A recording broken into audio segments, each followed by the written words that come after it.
Well, hey, today on the show, we have a real estate investor, house flipper, and agent.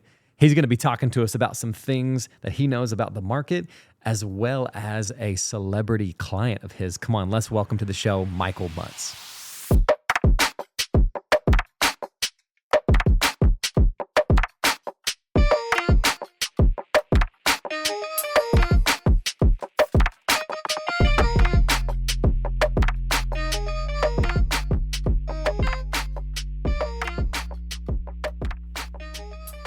Well, welcome, man. Thanks for doing the show. Yeah, my pleasure. Everybody, this is Michael Mutz. Dude, what I love about our relationship too, I was thinking about this before we did this episode, is you and I, out of all the like friendships that I have out there, you and I have the most time where there's just like different like connections that we had, whether it was I was a volunteer for you, I was an employee for you, I was a coworker, my wife was your employee for a while. And I think at this point now we're just friends, which feels... Now we're just friends. friends. I hope. Do you feel that? Yeah, now we're just friends. Okay. We're just dad friends. Just dad friends, exactly. I'd say we're just dad friends. That actually changes a lot of things, especially when both of us have kids. You just realize that we're both constantly pretty busy. On my way out the door to come here, my wife told me that your wife texted her and was like, we're coming over for a play date. Yeah, this actually worked out really perfect. So our kids are playing together. She was trying to figure out what to do. She now realized that your wife was also figuring out what to do. So This worked out well. Well, dude, I'm excited to chat. I want to get into like what you're getting into now and what you're doing. And I know that just knowing you, like there's some fun stories like along the way too. What I love about you, and I think one of the reasons why we have so many different connection points, like I said, is because you are one of the most hardworking people that I know. So I think right now you wear like probably many hats other than husband and dad and all that stuff. So maybe talk us through a little bit about what you're doing like professionally now. Yeah. Husband and dad professionally is the best part. There you go. Yeah. But after that, I've spent the last 4 years flipping houses. Mm-hmm. And then during that time I was also a real estate agent, mostly representing myself when I've been selling stuff. And on occasion helping other people to sell their houses or list their houses. Mm-hmm. But the real estate market is not the best. Yeah, right now. At this current moment. And you got into it what year? In 2020. So it was really nice for the first sure. 2.5 years. Mm-hmm. When interest rates got pushed up, then it made things a bit dicier.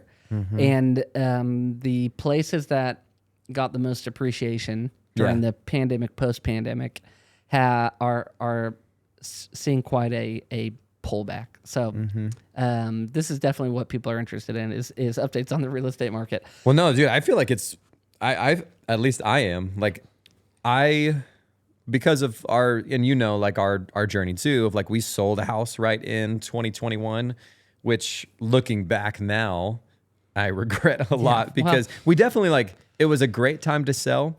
But hindsight being that we'll never get that rate again, especially in Florida. I mean, do you think? I don't feel like it's ever going back to that. I mean, it's not to say sometime in, down the road. Mm-hmm. I think getting a 2.5, 2.75 interest rate is never going to be, I don't know. I don't know that it's ever happened before. Mm-hmm. I could be wrong about that, but like, do I think it'll end up getting down to 3.5 or 4% at some point in time? Yeah, probably so. We still have a housing shortage, which is an interesting thing. Like the market hasn't pulled back as extremely as it probably should with interest rates going up because there's still a housing shortage, and stuff is still expensive. All in all, though, basically, I'm kind of shifting away from flipping stuff because I've just lost money on some of the last houses that we've done. Well, it's a crazy time. Yeah, it's just a crazy time, and I'm just leaning into people's real estate agent. Mm-hmm. And the thing that I have loved about spending the last 4 years as an agent for myself is, for all the houses that I've listed, like that's my money. So I would have always described myself as a very good negotiator. I think I'm very good at getting people to tell me stuff they shouldn't tell me to my benefit. Right. You've probably seen that Dude, over time. I feel like we could go over some stories that we'd probably just have to redact later. But. Yeah, probably so. But so for that reason, I actually am like, I think I will be a great agent for people now that I'm kind of shifting to this, because I will help them get the most money if they're listing something, or save the most money if they're buying something as an agent for them. And even in the last 2 months since I've really started trying to lean into this, I've gotten to list some houses for some people and help some people buy stuff, and it's been fun to practice it with other people. For sure. So that has been really fun. So that's kind of been the last 4 years in real estate. Before that, I was a pastor at Gray City. Yeah. And maybe you want to talk about that. Yeah, later, I'd love to get into transition to that too. But speaking from personal experience with Michael, like with you as like our real estate agent and friend, and too as well, like without details that we have to go full deep into, like you definitely helped us in the selling of our Florida home back like in 2021, get the most that we possibly could. And then, I mean, there's other, I don't know. We've obviously been looking to and been Sure. chatting to, but you've been more than helpful too, because obviously right now it's an interesting time. Like back then in 2021, and we bought a house in Pennsylvania in 2021. It was more like, oh, you could get a house that was in your price range, that was kind of ready to go. Maybe you're going to paint or do something like that. But now it's shifted a little bit. I feel like at least in our neighborhood that we both live in, like there's some houses that are nice that have been sitting for a while, and it's because it's like back in 2021 that house would have been totally it would have sold $200,000 less or however much less, but yeah, but also sometimes I think sellers are still listing stuff as if interest rates were 2.5%. They would have sold 2 years ago, a year and a half ago. Now they're not selling quite as fast. Yeah. But yeah, I do miss we bought our first house in 2012, and we bought a townhouse for $100,000, and our mortgage payment was $550 a month. And I'm like, gosh, I missed that. We bought the house we live in now in 2018. It is a 1,450 square foot, 3-bed, 2-bath in South Lake Morton. Which is it's a great area. It's a great area, and it's got a 500 square foot mother-in-law suite on the back. And my wife sent it to me, and it was $283,000. And I was like, "There's no way we're paying this much money for a house." And now I'm like, $280,000 will get you the bare minimum. Dude, that would sell in an hour. Oh gosh, no doubt, dude. Yeah. So the thing I would say now is interesting is if you can stomach, if you can buy a house, if you can put the money down, if you can stomach it. Yeah. At some point, interest rates will drop, and then you do the refinance, and you can refinance it, and you'll be in a great spot. And I do feel very optimistic about the eventuality of the real estate market, that houses are going to continue to appreciate because there's still a housing shortage, and even if they depreciate over the next 2 or 3 years, if you're going to move into a place for a while, you're going to be fine, and you'll look back like. I promise you, everybody who's listening to me talk about this wishes they bought a house for $100,000 and we're paying $550 a month. Yeah, and I think that now, granted, that was 12 years ago. So 12 years from now, I think people say the same thing about anybody buying a house now. Yeah, that is crazy to think that it could. I mean, realistically, only go up from here. Yeah, or stay like this. It's still. I mean, even if it does stay the same, you're still paying down.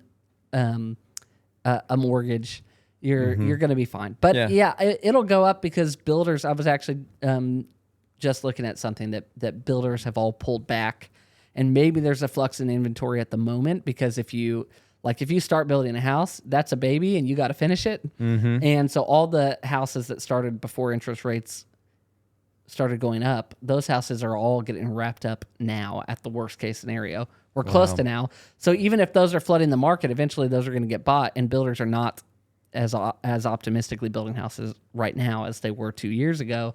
So at some point, people are going to buy out those houses, and there's not new inventory coming on the market as far as new builds. Yeah. So I don't know. It'll be interesting. Yeah. And I imagine some of that, at least for our area, and I feel like even what we've seen in the last couple of years with, I mean, technically we were a part of that too. We moved down from the north, moved back to Florida, which a lot of people did at the time too. Like, I know like our city is expected to grow by 10,000 or more in the next couple of years too, like there's going to need to be a lot of like extra houses. There's going to be a lot more housing and a lot more options for people. Yeah, Lakeland is it's a great city and it's growing. But I don't know. That's a specific question for the mayor of Lakeland. Yeah, maybe we could try to figure out how to get connected to him. Yeah, dude, I'd love to talk to, because I imagine I have zero idea about a lot of this stuff. I'm so thankful for like you and other friends that we've had that are in this industry, especially when it's time for like me and Madeline to buy a home, or when we've looked in the past, because I feel like I know so little about this stuff. But I imagine that the real estate game, as opposed to like what you were doing with the flipping, there's some wild differences, right? Of like that whole process. Yeah, flipping houses it was crazy. And I would imagine I'll do it again in the future. Yeah. I just am not that optimistic. Do you think that gets better? Like if I think interest rates change and like people are more open to buying houses, that gets a lot better? Yeah, I think the issue right now is people don't want to move, so people are holding on to what they have, because a lot of people have low interest rates. Yeah, and you can't trade up without paying a lot more money right now. So or putting a bunch of money down. But still, so to me, it's just too unstable for me to want to take the risk to flip something. But yeah, flipping stuff is crazy, and I know you know some of the crazy stories. That have happened, because your wife was working with me. For sure, yeah. And yeah, for some reason, crazy stories come my way. Yeah, well, and to maybe paint a picture for people listening too, it was pretty broad. Like maybe explain. I feel like what you were doing is probably different than some other flips where it was like, it's pretty like any kind of thing you could get into, right? The house could be completely like demolished. There was one that you bought that was like abandoned, or it had a tree fall on it or something like that, right? I bought 4 different houses that caught on fire. Nice. Some with really substantial fire damage, some with less. There is a tree that a house that I bought that a tree fell through the roof. I think maybe I've bought like 50 flips. So I've done quite a few of them. But yeah, there was one with a tree, and then there were some nice ones. There were some people who were just like, I don't want to list this with a real estate agent. I think it's fine. I know its value. It's just easier for me to sell it to you. And some where people were in a bad spot, there's no way they could have listed it. And I would say that was probably my favorite part of doing it, is helping people figure out helping people figure out what the best next step was. Sure. And I would always like, to me, it was way more important to help somebody figure out their next step than it was for me to buy a house. There were tons of people that I met with where I'm like, hey, I can't give you the most money. You can do X, Y, Z if you want to get the most money. And some of those people would say, okay, thanks for meeting with me. I'm going to go do that. Yeah. Some of them would be like, no, I just trust you to help me get there. And yeah, I don't know. And I'm sure there's, I know from selling a house too in the past, that can be very helpful. Like selling a house isn't just, in a lot of cases, it's not just like, oh, hey, I'm putting this up on the market and here it is again. Like there were things that like we were encouraged but really needed to do to like get the house ready and to prepare it, and that, you know, may cost money or this or that or whatever, but like some people may just not be able to or want to do that, and this is a good option, or even know the steps to take for sure. And that is something that for the people that I've helped even in the last 2 months that they found to be really helpful, is if they're like, oh, I need to do these upgrades, I'm like, oh, I've got a bunch of people to help guide you through the process.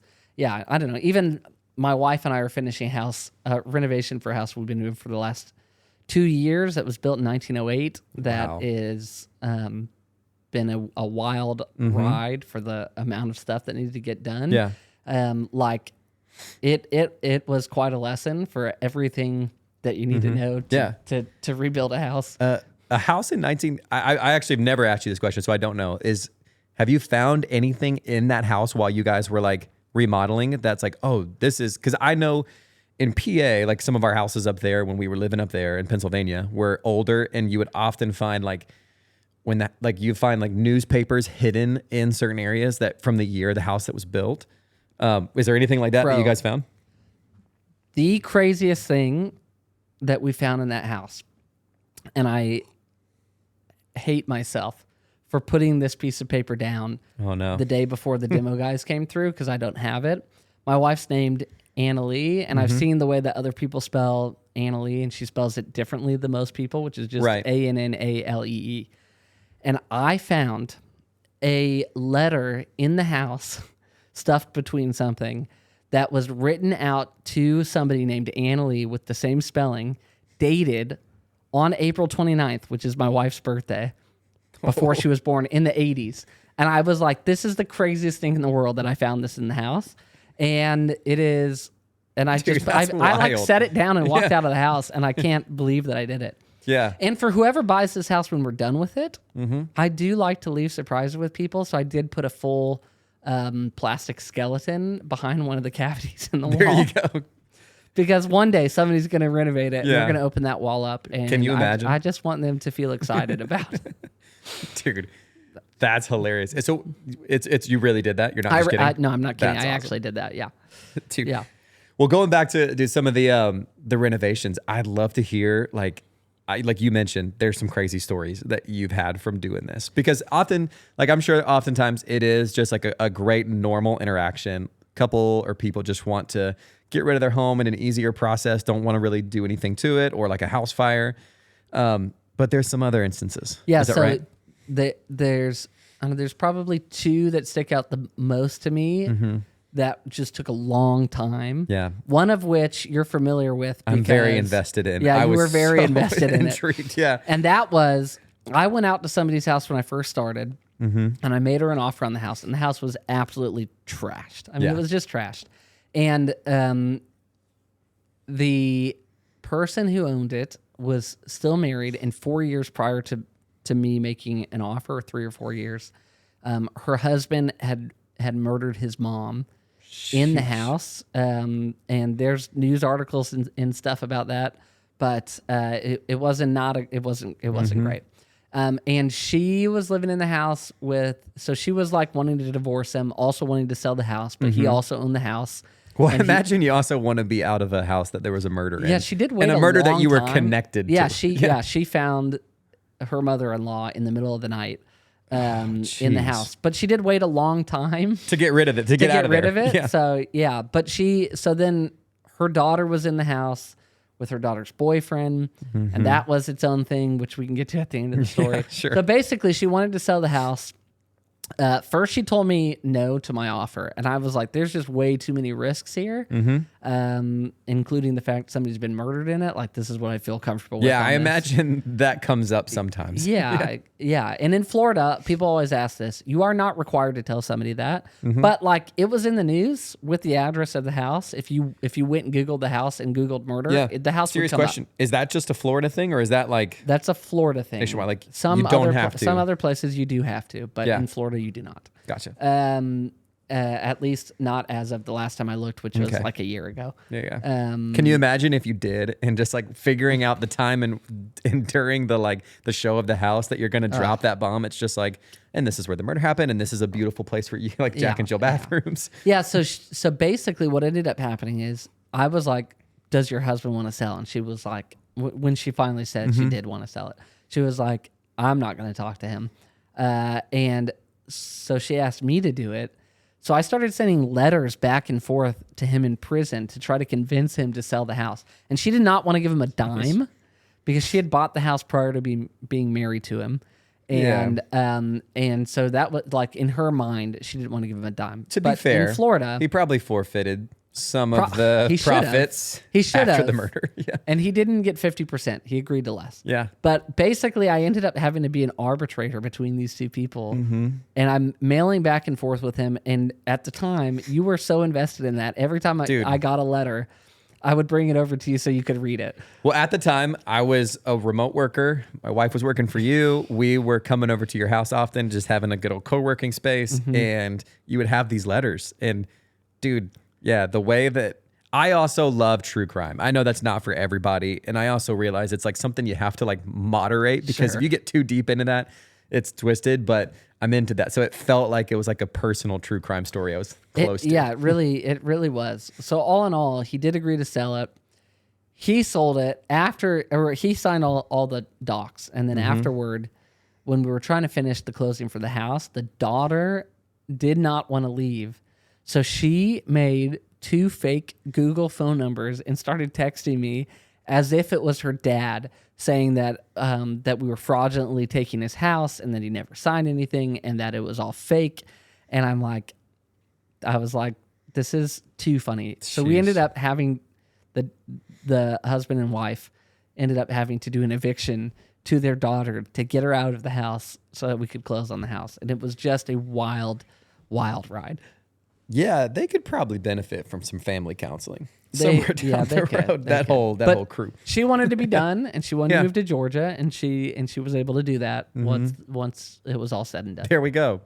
Yeah, dude, wild. Those letters, though. I mean, you don't need to tell like everything that happened in those letters, but I mean, I remember reading them and being like, it was part like him doing business, and then they kept. If I remember right, they kept evolving over time. Where he was kind of like, oh, this is my friend. Yeah. Like, I wonder if he didn't have anybody else. Yeah, I don't know. At one point in time, he told me that God was very happy with me. That's nice. Yeah, something like that. But yeah, he. You gave him your like actual name, right? I did give him my name. At the time, but not your address. At the time, I didn't have a PO box, but I was like, you know what? I'm going to go open a P.O. box for this because I don't know that I want this guy writing me letters. That's the move. So I had just left working at the church, and the very first letter I actually gave him the church's address. And I went to the guy who took my job at the church and was like, hey, just in case you get a letter from a prison system, like, just let me know. And he probably thought I was like, trying to mentor people in prison. But but then you're trying to make some deals. Yeah, I was trying to make a deal. And then I was also like, I don't think I should put the church's address on here. I'm going to go get a but P.O. dude, box. if he shows up, if anything, he's... Tell him the service times. Yeah, unfortunately, not unfortunately, fortunately, he his trial ended up happening after that. He's been convicted of his crimes, and that makes sense. And he's up in Tallahassee in jail. Gotcha. I imagine that's a decent sentence. I forget what it was. I should go look it up. That's wild, man. Yep. Crazy stuff. Anything else like crazy that's happened like that, or another crazy story? Somebody asked me to come by a house. It was maybe one of the nastiest houses that I've gone to. Like it was horrible. And while I was there, I'm trying to make the story short, so I'm gonna shorten it and leave some stuff out. While I was there, she told me that her sister had been murdered by her after having a baby by her father-in-law, and then she was like, there's an episode on Amazon if you want to go watch the story. Like, I'm interviewed on it. And I was like, okay. Did you feel like at one point like murder houses were becoming your specialty? Well, I also am Carol Baskin's realtor. Oh, I want to get into that. So whether that is, I'm sure she is a lovely lady. Whether that is a true story or not, yeah. Yeah, and she I am helping her with real estate. I talked to her today. She's a lovely person. From everything that I've seen on my end, she is she's a very sharp person, and she's very kind. She's very on top of stuff. But back to this other one. So I go over there, and basically the house had to go through probate, and she's got a nephew. So the nephew ended up owning half the house, or the house had to be moved into her ownership and the nephew's ownership. And she was very unhappy about the nephew owning a portion of it for whatever reason that we don't need to get into. Sure. And she ended up asking me to buy out her half of the house early, which I did do. I probably wouldn't do it again, but I did do it. Yeah. And after I bought out her half... Because you still don't own the house at that point. I didn't own the whole house. There. I owned half the house. So I still had to make decisions with... The nephew was underage, so he had to have a lawyer to represent his interest in the house. So I still had to work with them to get the house sold. And it was in horrible disrepair. We ended up listing it, and we ended up selling it afterwards. But prior to doing that, after I bought her half of the house, she went and bought a camper, and then she didn't have any place to go with it. So she just squatted on the property. And it took us months and months and months to go get her out. So the thing that was funny for that is like 1 week before Thanksgiving, finally the sheriff is ready to go evict her. And actually some laws have changed in Florida in a really great way. Now you can get people out way faster if they don't have a real lease. I'm curious about that. Yeah. And we can talk about it, but I feel very happy about that because I also own rentals. Sure, yeah. And in one of my rentals, somebody's been in it for 10 months. And joyfully, we should get it back very soon. But 10 months as a squatter. Yeah. Is that what you're saying? 10 months, they don't own the house, and we've not been able to put anybody in it. Anyway, so she ended up squatting in the front yard. So I go show up with the sheriffs, and we check the house. Nobody's in the house. Yeah. And the camper is there, and she's got like this boyfriend who's like helping her complicated. with stuff. Yeah. In my opinion, I think he was just trying to get money from her, but maybe not. So then we go knock on the camper. The sheriff knocks on the camper. They're like, hey, anybody here? Nobody answers. But like, we're pretty sure that they're sitting inside of this thing, not answering. Yeah. They were like, nobody's home. Yeah. So eventually the sheriff looks at me and he's like, do you want to provide me access to this? And I'm like, I mean, I don't have the key to it. He's like, it's our job to take people off the property. It's your job to provide us access. You own this property. And I was like, well, what do you want me to do? Like smash a window? And he was like, if that's how you want to provide access. I was like, you're not going to, like, you're not going to arrest me for smashing one of these windows. And he's like, just like aggressively winking the whole time. And he's like, no, yeah, you can do that. This is your property. He was like, I mean, she could civilly sue you, I suppose, for it. But like, no, you need to provide us access. So he like hands me a crowbar, and did you get it first try? And we knock on the thing, and we're like, hey, we're gonna break a window and open this. Nobody responds. We break the window open. As soon as the window shatters, they're both like, whoa, we're here. We didn't hear you guys. And the sheriff is like, yeah, right, get out of the thing. And then they couldn't get it to start, so we gave them an hour to like run to Walmart, get a battery, come back, start the car, get off the property. Every once in a while, she'll still text me and tell me she's very unhappy about yeah, she's just like about the nephew getting the other half of the house. And I'm like, I can't change the laws of Florida. Yeah, she's just like, man, you know what grinds my gears still? And she just shoots you a quick text. Well, she still does sometimes. And like, she'll send me like, she's got a new phone number and she's like. But she kept your number. Yeah, she kept my number. She's not going to lose that. No. Dude, that is wild. So the laws change because that's actually, I mean, I have a rental now in a different state in Pennsylvania, and we have great tenants, but it is something that you kind of like are concerned about. Like in the back of my mind, it's like, they're awesome. I don't have any kind of distrust, but like, what if that happens someday? You know? Totally. Yeah. Yeah. I mean, in one of our rentals, I own some rentals with a business partner, and one of them, we had a meeting earlier today. They haven't paid in 2 months, and we're going to go serve them a 3-day notice. And if they don't pay us in 3 days for the last, like we've given them grace for the last month and a half to catch up on rent. If they don't pay, then we're going to have to evict them, and it's going to be way quicker now than it used to be. Like I've done a few evictions, and it's taken 5 or 6 months, which sucks when you have to pay a mortgage payment. And for whatever reason, like I know that it's supposed to protect tenants, but it's not. It ends up making it difficult for landlords. Sure. When somebody's not paying you, but they can just stay in your house. So basically, Florida changed it so that if somebody does not have a lease or they're not abiding by their lease within 3 days of going to the sheriff, if you can prove that to the sheriff, then you can get them out of the house without having to go through the whole process. Yeah. So I mean, it's awesome too that you guys are, because there are legitimate situations where people are just like, you just lost your job and you're in the middle of a lease, and like you're going through it and you're actively trying to find a job, and I get that stuff. Yeah, like I will always try to work with somebody in those circumstances. Sure. But if somebody doesn't pay and then they stop answering your phone calls, that's a different story. That's a different story. Yeah, dude, that's like there's a like, and that's cool to hear that's happened in Florida. I don't know, like I just remember a story that I heard, and this may be like a year old, but it's not that crazy old, where I want to say it was like Oregon or Washington or something like that. I think our laws are very different than Washington and California. The laws are different. Yeah. Well, there was a guy who had a rental, and so long story short, same situation, squatters, not, paying rent, not answering calls. He can't, like, there's nothing he can do to get that guy out right now. And the guy that's now a tenant there is leasing part of it out as an Airbnb. So not only is he taking this person's house, he's also making money off of it. And the dude can do nothing. Yeah. The laws actually, like, I'm sure some you might be mad at me for saying this, but the laws actually just make no sense.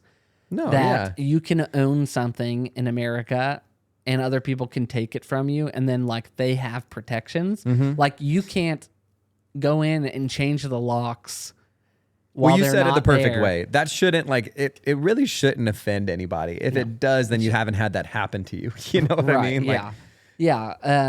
It is so interesting. I am very happy. Like Florida and California are so different. Yeah. But Florida is good for stuff like just being like, you know what, this doesn't make any sense. If you don't have a lease, you're not, then like you can't stay in this house. Yeah, for sure. It was interesting, and we don't have to go too far down this rabbit hole because like this is not necessarily, this is not a political show or anything like that, but like moving, it's just the differences in states, right? Like moving from Florida when we did 2021 back up to Pennsylvania for a few years, like it felt like, and obviously like Florida had different restrictions on COVID and things like that, a lot shorter, right, than like a state like Pennsylvania.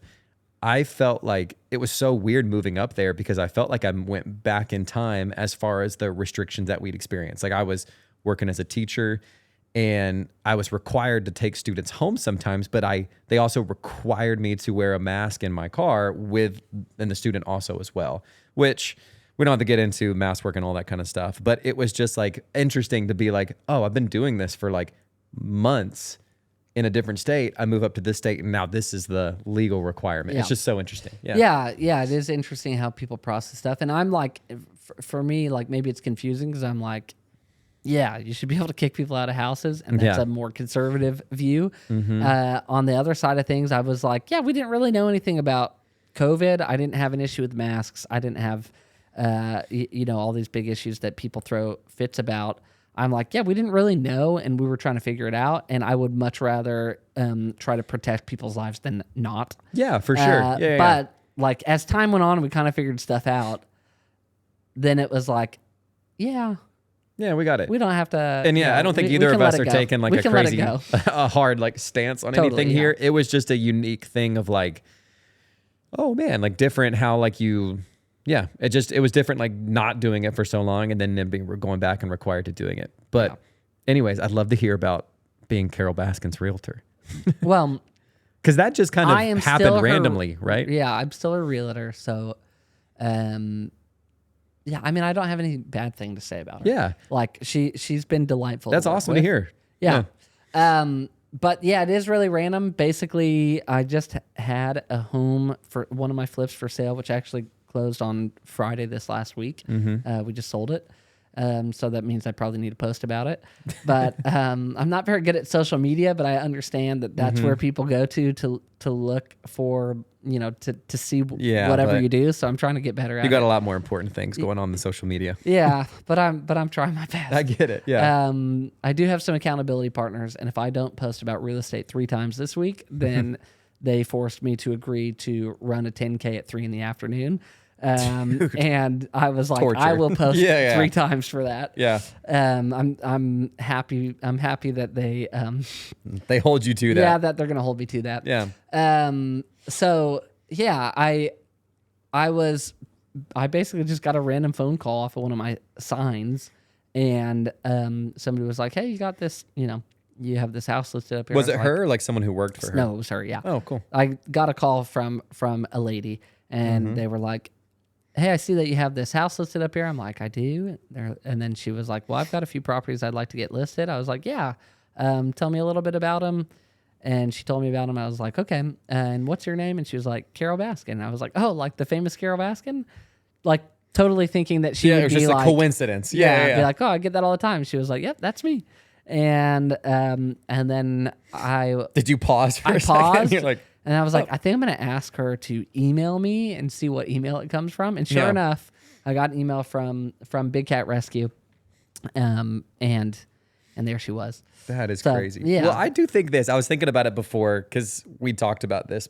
Obviously, like I'm heavily invested in all your real estate stuff. But You are. I love You're it, a great dude. friend for that. I was thinking about it on the way, like even like here before this, like before we did this podcast too. Like everything, like you have to take it like with a grain of salt. I guess everything like you see like on Netflix or Peacock or whatever these platforms. It's like the point of those is to make them as sensational or as ridiculous as possible. Totally. Maybe not ridiculous is the best word, but just as like intriguing as possible to get people's attention. So if like the real story may not be as crazy as like what's out there on Netflix, but the real story may not get as many viewers as what's out there on Netflix. So so we didn't really touch on it. Like I kind of made a joke about we could ask the mayor for something for Lakeland.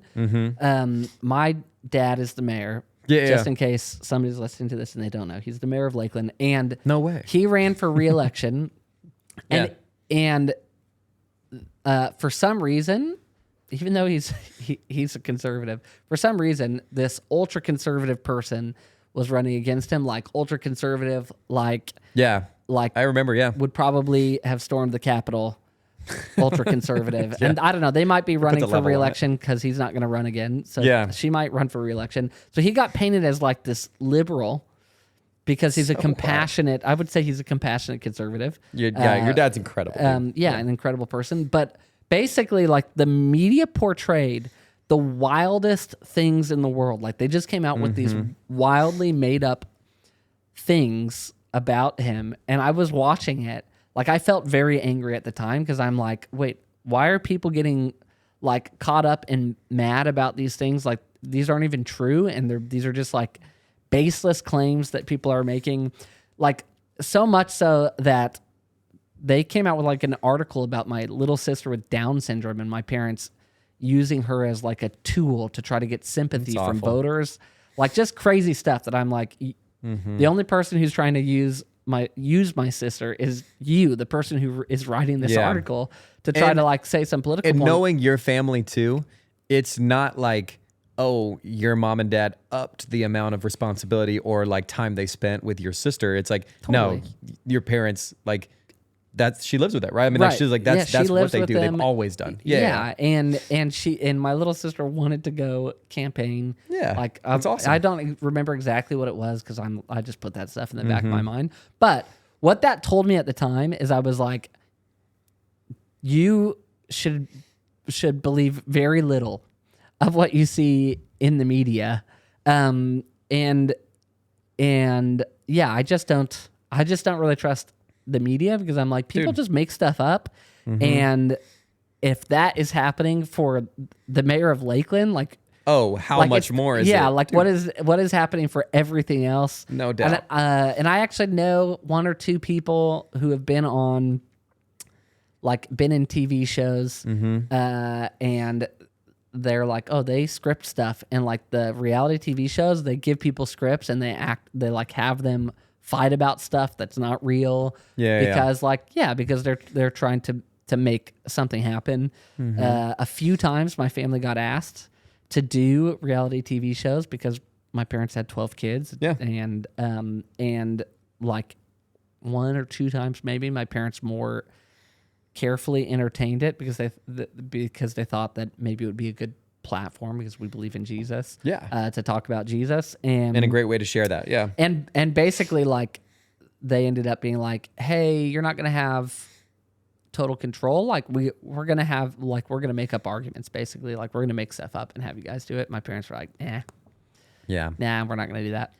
That is crazy, dude. And I feel like, we can tread waters here without having to take any kind of stance here too. It does just feel like it is so hard. You actually turned me on to this, and this can be a great plug for this platform. Morning Brew, is that right? Morning Brew, I like Morning Brew. I love that because it does feel like, to me, that's how I feel like I have to ingest my news now, is just reading in some regards of like stuff like that, where it's like just reading me like the exact facts. And obviously any platform can have a bend or whatever. Yeah, they're probably a little left leaning, but like not very much. Yeah, but even like just like the news lately too, even like, we love watching Good Morning America in the morning. My wife loves that. But it's very clear sometimes where some of that stuff like leans towards. And it's not even like trying to take a political stance here. It's just like trying to say like, oh man, I just wish it was just like telling me what's going on in the world. Yeah, you just got to use your brain. And it is hard. So my wife turned me on to this great Instagram called All Sides Now. And that is absolutely something to go follow. And it basically just takes any news article and it grabs like the headline from the center of media, headline from a conservative side of media, and a headline from left side of media, liberal side of media, and it puts them side by side. So you can see how people portray stuff. Even like in the Olympics, the boxer, like it was really hard. Dude, I saw all these people posting all this stuff, and I was like, wait, is this really hard to understand? Women or not? And it took me a long time to go down a bunch of rabbit holes to figure out, like, she's just a woman and she's just got something that gives her more testosterone. Yeah. Like, I was like, this shouldn't be this hard for us to figure this kind of stuff out. Yeah, that was definitely like, I feel like a telling one too, because there were a lot of people who quickly posted or just shouted. And that is, again, we talked about social media just briefly there. Like, that's the worst part of social media. It's just like it can be like this easy megaphone for people, or it could be an easy megaphone for you too if you allow it, like whoever. There's somebody I saw, it was like a worship leader. I think it was Corey Asbury who posted something, and he was like, it was so genuine too, and I loved it. He was like, please somebody explain this to me, like the boxing thing. And then he's like, cool, I had a bunch of you like reach out to me. Here's what I figured out. Like, you know, she was born with this, she is a woman, all this kind of stuff. And that's the case closed. Yeah. And it was just like, cool. You did like, you know, you spent a couple hours. It probably only took you a couple hours to just do a little bit of research and figure that out. Yeah. People are just so quick to spout off opinions, which is interesting. I'm just like, particularly, and now I'm probably just getting off on a side thing, but particularly as somebody who loves Jesus, like if we're being like Jesus, we're supposed to love people. And if we're supposed to love people, like you can have slow feet on that. Like pick your battles. You can chill out. Yeah. And if there's some atrocity, like you see something on social media and you do a bunch of research and you figure out what the truth is, and it's a real atrocity and you want to go to social media with it, fine. That makes sense. But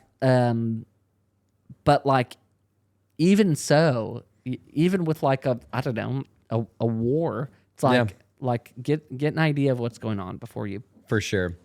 Well, dude, I know, and you've known me for a long time too. So like, I know, like I have had seasons in my life and like years ago where that's probably something I like wasn't great at, is like, I could have opinions and be quick to spout them out or to shout them out or like to do stuff like that. And from what I've learned from even just like my own mistakes, which is a great thing to do, is to learn from your own mistakes, is that like like it never benefited me. Like it never served me well. Like it was always better to just be like, like I can have an opinion about this particular thing, but who cares? Like don't need to like post about it. Don't need to share it out. Like maybe hold on to it for like a week and just see how this thing plays out and think on it, you know? Yeah. The thing that is so interesting is you can feel like in the particular instance of the boxer, like you could feel like you're trying to fight for something that you believe. Sure. Yeah. And go post something about it. And then if you're wrong because you didn't take any time to do research, then you look foolish to everybody. Sure. So like if your goal is for people to take you seriously and people to see you as a good source of information and whatever, blah, blah, blah, blah, blah, then I think it would behoove you to be careful about what you say and how you say it, the tone that you say it in, the way that you say it, and like it's just not. I couldn't tell you the first person that I can tell you the first person I read about it that had posted something that was wrong, but like I can't tell you everybody that I read it from, and my point in that is that like if you have a voice and people respect you, they're gonna read it even if it's 2 days later. Yeah, like you'll be fine. Yeah, for sure. That is so true. Well, dude, before we I want to get to this too today, because something that I've always like admired about you and our working time together and our friendship and all that kind of stuff is in a great way. I mean this, like you have always been like a great risk taker. And I don't mean that like as like oh, you're crazy or whatever. Like, I mean, like I've always been jealous too of like, man, you're willing to go for it. And I think like you mentioned this earlier, like you've made a couple different career shifts, I'd say, like in the last 10 so years, is like from being, part of like the college, like working at a college, to being on a pastoral staff, to being like, in the real estate and being your own boss and stuff like that. And so, I mean, I'm just curious, like what is, maybe from the first question here of like a risk taking is, does that just come naturally to you? Like just being like, hey, I'm willing to like go for this, believing in myself, Yeah, I think I've had good examples for that in my life, particularly in my family. Like I do think that's more my family's propensity. But yeah, that being said, I think the scary part of it is that you can fail, and if I can be vulnerable. At this exact moment, I'm losing a lot of money on a bunch of houses that we're flipping, and part of that is my fault, and part of that's the market's fault. And and like when that first started happening, going and talking to my wife, I'm like, oh, I don't want to shift. Like I was nervous, scared about shifting my career or doing something different, because I'm like, well, now people are going to be like, oh, you're a failure. Because you went and did this thing and it's not working out for you. And I love my wife so much. She's the best. She like looked at me and she's like, no, I think your friends will be like, that was really courageous of you that you went and took a risk to do that. Yeah. And I feel so supported by people. Like I'm a very open person because that's just who my family is. Like it's just the way that we grew up. So I'm more than happy to tell people about my failures. And nobody has looked at me and been like, yeah, you're a real idiot and I don't trust you with anything. People have been kind and supportive. And I think probably seeing that play, like it was scary happening to me in this current season of my life. But if I'm like looking back at all the other failures I've seen with all the people that I know, people have always been supportive of that. Yeah. So I do think maybe that has given me some like peace in wanting to go do something new. So I don't know. My thoughts are kind of going everywhere here. No, but it's so true. Like I think oftentimes, like I know for me, and you've known me for a long time too. Like I have had a lot of seasons of my life where like I've dealt with anxiety, dealt with depression and things like that. And it can be easy for me, just as I think it could be easy for anyone, to jump to the failure idea, right? It's like jump to the end conclusion of like worst case scenario. Like our pastor, we go to the same church here at Grace City Church, is like, has said something about this past weekend of like, we can kind of live in that worry, right? And like, for me, looking at you, like thinking about what you've done, even though like obviously the market was crazy and all that kind of stuff when you got into it, like the thing that I more focus on with you is like, dude, what you did in just taking a leap from your, like you had a set job at like, at our church and all that kind of stuff, and venturing out and doing this thing that you were passionate about. Like that's the thing that encourages me. And that's what I think about as your friend is like, dude, like you went for it. Like that's awesome to see. And I do think that's what most encouraging people look at, you know?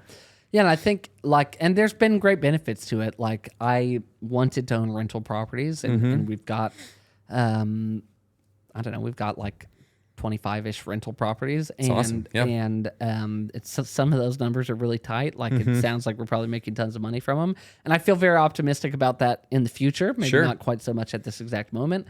So I'm happy about that. And it's gotten me to my goal, even if that fruit isn't going to pay off for a little bit. But I would agree with you that you kind of have to get outside of the worry. And the other thing is I've always kind of had this perspective of like, am I about to die? If the answer is no, then life's going to be okay. That's great. Yeah. Like there's been so many times in my life where I'm like, am I about to die? No, it's going to be fine. Like Yeah. if everything failed and I lost everything I had, I would move in with my family and I would be taken care of. I know I could go get some other job doing some other thing. Like I would be fine. Yeah. And I think it is probably really rare that there's going to be some person where if you really failed, not one person would take care of you. Oh, for sure. Yeah. And I'm sure those people exist. For the most part, if somebody out there is trying to figure out if they should go for something, it's like, go for it. Or another great piece of advice that I heard somebody say, because I do feel like when you're younger, you want to go start new things. Yeah. I was talking to somebody this last week who was like, I want to start this business. And I was like, hey, you don't have to start that business today.